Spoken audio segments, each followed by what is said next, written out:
एक चीज़ बताइए कि जो आपका बेटा एसएसबी में था, ठीक, तो आपने उसके बारे में कहाँ-कहाँ कार्रवाई कराई?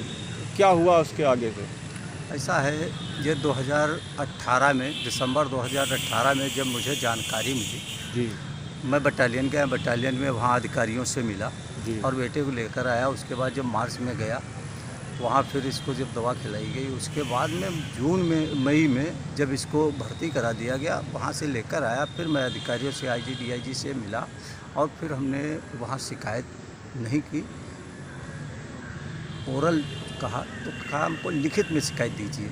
जब मैंने लिखित में शिकायत दी तो कार्रवाई कोई नहीं की उस पर, और मेरे बेटे को और अधिक ज़्यादा प्रताड़ित किया जाने लगा, जिसकी प्रताड़ना के कारण मैं फिर जाकर के डीजी महोदय दिल्ली से मुलाकात करनी चाहिए। वहाँ एक सुनील कुमार कमांडेंट बैठे थे, उनसे मिला दिया गया, जिन्होंने कोई कार्रवाई तो की नहीं, और यहाँ अधिक ज़्यादा बटालियन में परेशान किया जाने लगा।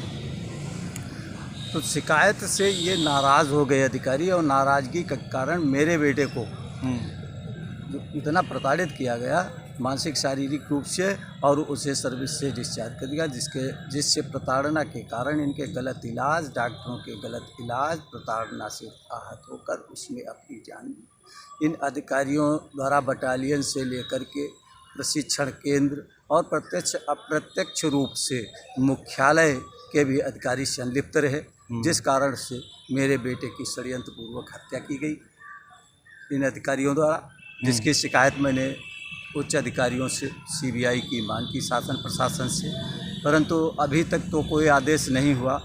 लेकिन एक दिन न एक दिन मुझे ये राष्ट्रवादी भ्रष्टाचार विरोधी सरकार है, न्याय अवश्य देगी। मुझे पूर्ण आश्वासन विश्वास है कि मुझे न्याय अवश्य मिलेगी, और जो भी मेरे बेटे की हत्या में संलिप्त पाए जाएंगे, जिन जिन लोगों ने मेरे बेटे के साथ अत्याचार किया है, उन्हें दंड अवश्य देगी, ये मुझे पूर्ण विश्वास है।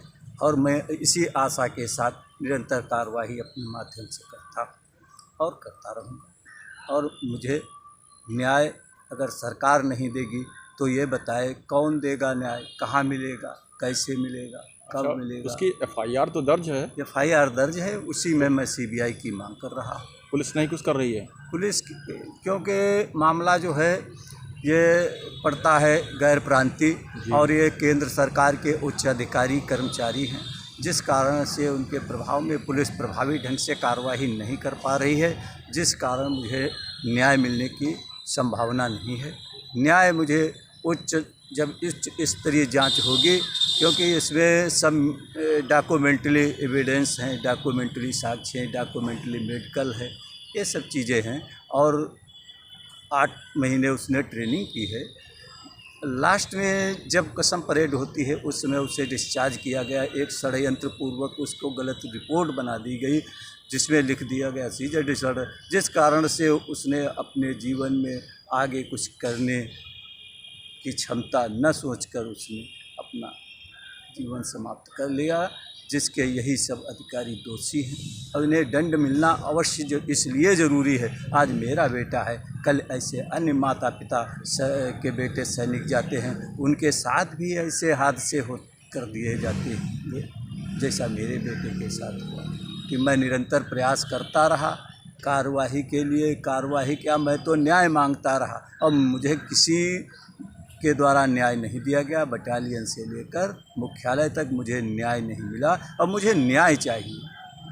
मैं ये नहीं कहता हूँ कि किसी को सज़ा फांसी हो, जो दोषी हो उसे दंड मिले, और मेरे बेटे को न्याय चाहिए। मैं निष्पक्ष अपने शासन से न्याय चाहता हूँ, और मुझे न्याय दिया जाए।